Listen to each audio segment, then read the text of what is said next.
पुंडलिक वरदार विठ्ठल श्री ज्ञानदेव तुकाराम देव भाऊसाहेब बाबासाहेब दादासाहेब नानासाहेब नामदेव काकासाहेब कलीमोडी बेडेकर कलीमोडी तुमच्यासारख्या बी retire झालेला महाराज मी जरा चाललोय गावाला 25,000 रुपये आहेत माझे तर घेऊन घ्या की म्हटले तुम्ही पूर म्हटलं पूर इथं पूर 25,000 पूरला निघून गेला. लाभे लोभ दुनावती म्हणतात नाही का. जर लाभ होत असेल तर लोभ हा वाटतो. पण आता हे 25,000 मला मिळतील हे त्या महाराजाच्या चित्तामध्ये आलं. आशा उत्पन्न झाली का. आशा उत्पन्न झाल्यावर आता तिथे काढलं पैसे आणि दुसरीकडे नेऊन करून टाकले. आले की आमचे महाराज आले ते महाराज पैसे माझे ठीक आहे म्हटलं तूच पोरलायस तूच घेऊन जा.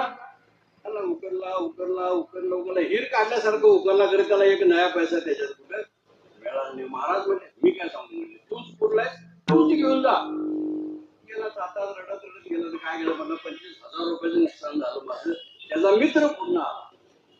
का रडायलायस रे. काय नाही म्हटले महाराज महाराजांना माझं 25,000 रुपये खाल्लं म्हटले काय करायचं असं उद्या ये म्हटले. तू उद्या ये.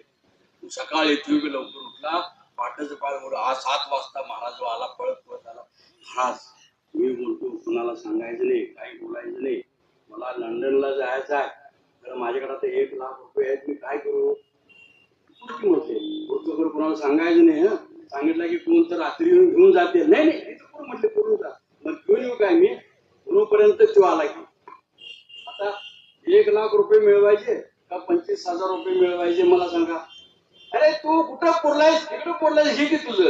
तो 25,000 काढून घेतला आणि तो निघून गेला.